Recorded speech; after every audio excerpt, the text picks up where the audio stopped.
Ibrani 9. Tempat kudus di bumi dan di sorga.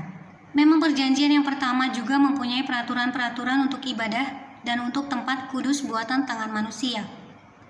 Sebab ada dipersiapkan suatu kemah, yaitu bagian yang paling depan, dan di situ terdapat kaki dian dan meja dengan roti sajian. Bagian ini disebut tempat yang kudus. Di belakang tirai yang kedua terdapat suatu kemah lagi yang disebut tempat yang maha kudus. Di situ terdapat mezbah pembakaran ukupan dari emas dan tabut perjanjian yang seluruhnya disalut dengan emas. Di dalam tabut perjanjian itu tersimpan buli-buli emas berisi mana, tongkat Harun yang pernah bertunas, dan loh-loh batu yang bertuliskan perjanjian. Dan di atasnya kedua kerub kemuliaan yang menaungi tutup pendamaian. Tetapi hal ini tidak dapat kita bicarakan sekarang secara terperinci. Demikianlah caranya tempat yang kudus itu diatur. Maka imam-imam senantiasa masuk ke dalam kemah yang paling depan itu untuk melakukan ibadah mereka. Tetapi ke dalam kemah yang kedua hanya imam besar saja yang masuk sekali setahun, dan harus dengan darah yang ia persembahkan karena dirinya sendiri dan karena pelanggaran-pelanggaran yang dibuat oleh umatnya dengan tidak sadar. Dengan ini Roh Kudus menyatakan bahwa jalan ke tempat yang kudus itu belum terbuka selama kemah yang pertama itu masih ada. Itu adalah kiasan masa sekarang. Sesuai dengan itu dipersembahkan korban dan persembahan yang tidak dapat menyempurnakan mereka yang mempersembahkannya menurut hati nurani mereka. Karena semuanya itu di samping makanan, minuman, dan pelbagai macam pembasuhan hanyalah peraturan-peraturan untuk hidup insani yang hanya berlaku sampai tibanya waktu pembaharuan. Kristus adalah pengantara dari perjanjian yang baru. Tetapi Kristus telah datang sebagai imam besar untuk hal-hal yang baik yang akan datang. Ia telah melintasi kemah yang lebih besar dan yang lebih sempurna, yang bukan dibuat oleh tangan manusia, artinya yang tidak termasuk ciptaan ini.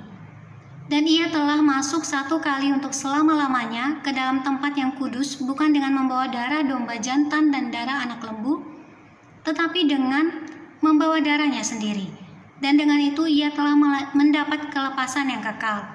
Sebab jika darah domba jantan dan darah lembu jantan dan percikan abu lembu muda menguduskan mereka yang najis, sehingga mereka disucikan secara lahiriah, betapa lebihnya darah Kristus yang oleh Roh yang kekal telah mempersembahkan dirinya sendiri kepada Allah sebagai persembahan yang tak bercacat, akan menyucikan hati nurani kita dari perbuatan-perbuatan yang sia-sia, supaya kita dapat beribadah kepada Allah yang hidup.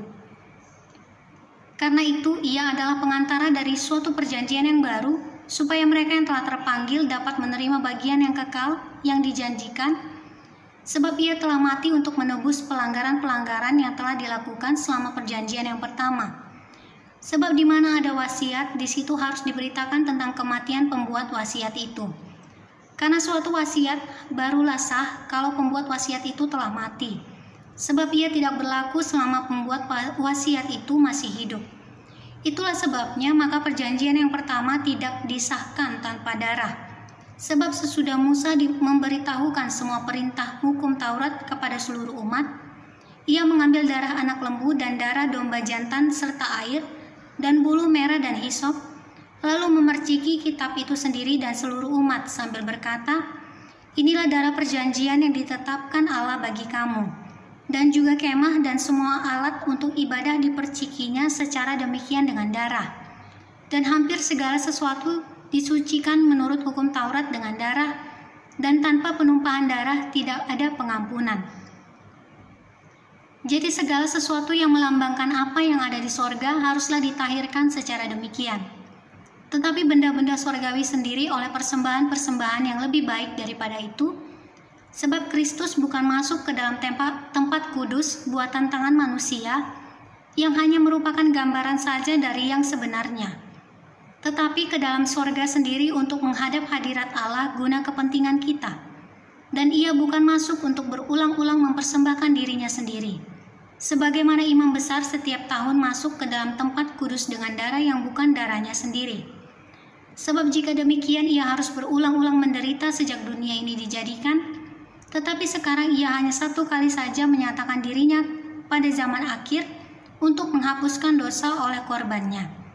Dan sama seperti manusia ditetapkan untuk mati hanya satu kali saja, dan sesudah itu dihakimi, demikian pula Kristus hanya satu kali saja mengorbankan dirinya untuk menanggung dosa banyak orang. Sesudah itu ia akan menyatakan dirinya sekali lagi tanpa menanggung dosa untuk menganugerahkan keselamatan kepada mereka yang menantikan Dia.